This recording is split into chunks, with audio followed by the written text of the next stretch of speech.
오늘은 고린도후서 5장 말씀입니다. 오늘도 주시는 말씀의 은혜가 우리 안에 넘치기를 원합니다. 1절 만일 땅에 있는 우리의 장막집이 무너지면 하나님께서 지으신 집 곧 손으로 지은 것이 아니요 하늘에 있는 영원한 집이 우리에게 있는 줄 아느니라. 참으로 이 장막에 있는 우리가 짐진 것 같이 탄식하는 것은 벗고자 함이 아니요 오히려 덧입고자 함이니 죽을 것이 생명에 삼킨 바 되게 하려 함이라. 이 당시 고린도 교회가 있는 그리스의 그 철학자들은 고통당하는 그 육신에서 해방당하는 것을 구하였죠. 그러나 사도 바울은 육체의 고난으로부터 해방을 구하는 것이 아니라 새로운 영원한 몸으로 변화될 것을 소망하였죠. 고린도전서 15장 51절 보라 내가 너희에게 비밀을 말하노니 우리가 다 잠잘 것이 아니요 마지막 나팔에 순식간에 홀연히 다 변화되리니 나팔 소리가 나매 죽은 자들이 썩지 아니할 것으로 다시 살아나고 우리도 변화되리라. 주님 다시 오시는 마지막 그날 하늘에 나팔 소리가 나면 죽은 자도 또 죽지 않은 자도 거룩한 몸으로 변화된 육으로 하나님의 나라에 영원히 살게 되는 것입니다. 예수께서 부활하시면서 변화하신 것처럼 우리도 변화될 것입니다. 사도 바울은 바로 그것을 소망하며 오늘을 살아가는 자였던 것입니다. 9절 그런즉 우리는 몸으로 있든지 떠나든지 주를 기쁘게 하는 자가 되기를 힘쓰노라. 이는 우리가 다 반드시 그리스도의 심판대 앞에 나타나게 되어 각각 선악간에 그 몸으로 행한 것을 따라 받으려 함이라. 그러므로 믿는 자는 보는 것으로 사는 자들이 아니죠. 고난과 시험과 채찍과 죽이려는 그 위협이 있어도 담대하게 하나님의 나라를 바라보며 복음 전하는 자로 살아가는 것이죠. 죽으나 사나 함께 있든지 떨어져 있든지 주를 기쁘시게 하는 자로 사는 것입니다. 이 기쁘시게라는 그 의미는 하나님께서 받아주시는 자라는 뜻이죠. 그 주님께서 인정하시는 자, 주님께서 받아주시는 자로 살아가는 것. 그것이 바로 우리의 삶인 것이죠. 우리는 반드시 하나님 심판대 앞에 서게 될 것입니다.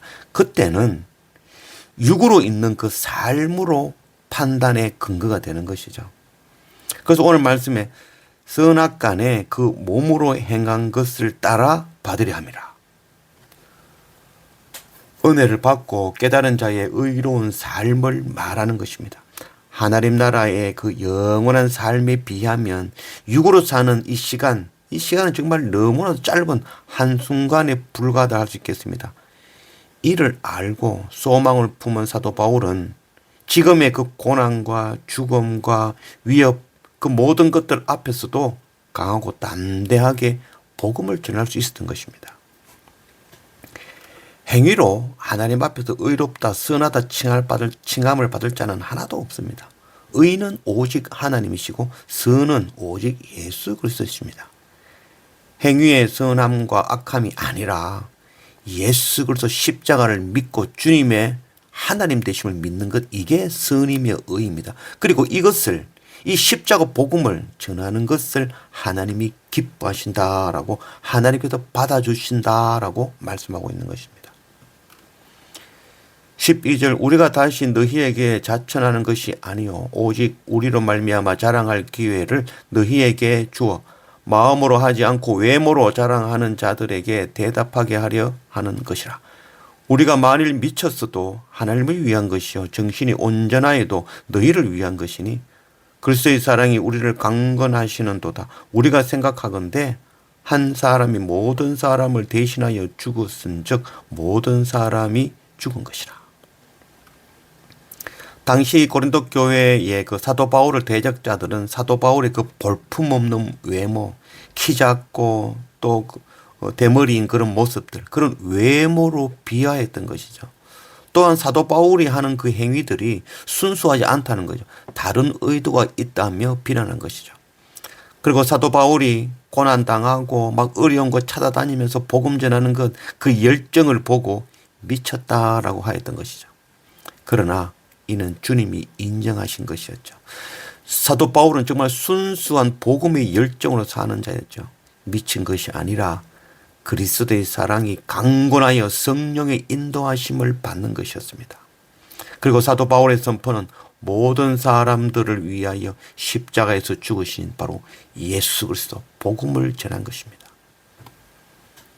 16절 그러므로 우리가 이제부터는 어떤 사람도 육신을 따라 알지 아니하노라. 비록 우리가 그리스도도 육신을 따라 알았으나 이제부터는 그같이 알지 아니하노라. 그런즉 누구든지 그리스도 안에 있으면 새로운 피조물이라. 이전 것은 지나갔으니 보라 새 것이 되었도다. 사도 바울은 예수 그리스도를 알기 전에나 또 다메섹 가는 그 길에서 예수를 만난 이후나 동일하게 하나님을 진정으로 사랑하는 자였죠. 유일하신 참 하나님을 온 마음으로 사랑하는 사도 바울. 그에게 어느 날 스스로 하나님의 아들이라 칭하며 십자가 지고 죽은 예수 그리스도를 믿는 사람들, 그들을 보면서 하나님을 대적하는 자로 여겼던 것이죠. 그래서 자신이 보정하에 스데반 집사를 돌로 치게 하고 또 기독교인들을 박해하는 일을 행했던 것이죠. 그것을 오늘 말씀에 육신을 따라 알았다라고 말하고 있는 것이죠. 사도 바울은 예수를 알기 전에 육신의 눈과 지식으로 하나님을 알았던 것이죠. 그러나 이제는 참 그리스도 예수 그리스도를 만나고 마음과 영으로 만나고 알게 되고 그 말씀으로 사는 것, 그것을 오늘 사도 바울은 새로운 피조물이 되었다. 이전 것은 지나갔다. 새 것이 되었다라고 말씀하고 있는 것입니다. 우리가 바로 새로운 피조물, 새 것이 된 것이죠. 20절 그러므로 우리가 그리스도를 대신하여 사신이 되어 하나님이 우리를 통하여 너희를 권면하시는 것 같이 그리스도를 대신하여 간청하노니 너희는 하나님과 화목하라. 하나님이 죄를 알지도 못하신 이를 우리를 대신하여 죄로 삼으신 것은 우리로 하여금 그 안에서 하나님의 의가 되게 하려 하심이라. 예수 그리스도를 믿고 구원받은 자들은 하나님을 알지 못하고 믿지 않는 자들에게 동일하게 예수 그리스도 복음을 전하는 그리스도의 사신이다라고 말씀해주고 있는 것이죠. 사신이라는 것은 그리스도를 나타내고 주님의 뜻을 실현하는 사람이 바로 사신인 것이죠. 우리가 살아가는 삶 속에서 만나는 사람들, 그들에게 우리는 그리스도의 사신으로 복음 전하는 자가 되어져야 되는 것입니다. 우리가 전해야 하는 것은 그리스도의 뜻, 바로 하나님과 화목하게 되는 것이죠. 그 화목하게 되는 것은 바로 죄를 가르치고 죄를 회개함으로 죄의 문제가 해결되어지므로 주님과의 화목되는 것을 전하는 것이죠. 그래서 오늘 말씀에 죄를 알지도 못하신 이를 우리를 대신하여 죄로 삼으신 것, 바로 십자가 예수 그리스도시죠. 죄 없으신 하나님의 어린 양 예수 그리스도께서 우리를 위해 십자가 지신 그 생명의 복음을 전하고 가르치고 하나님과 화목되게 하는 것, 이게 바로 예수 그리스도의 사신인 것이죠. 이 사신의 사명, 예수 그리스도의 사신의 사명 감당하는 그런 우리가 되어지기를 원합니다.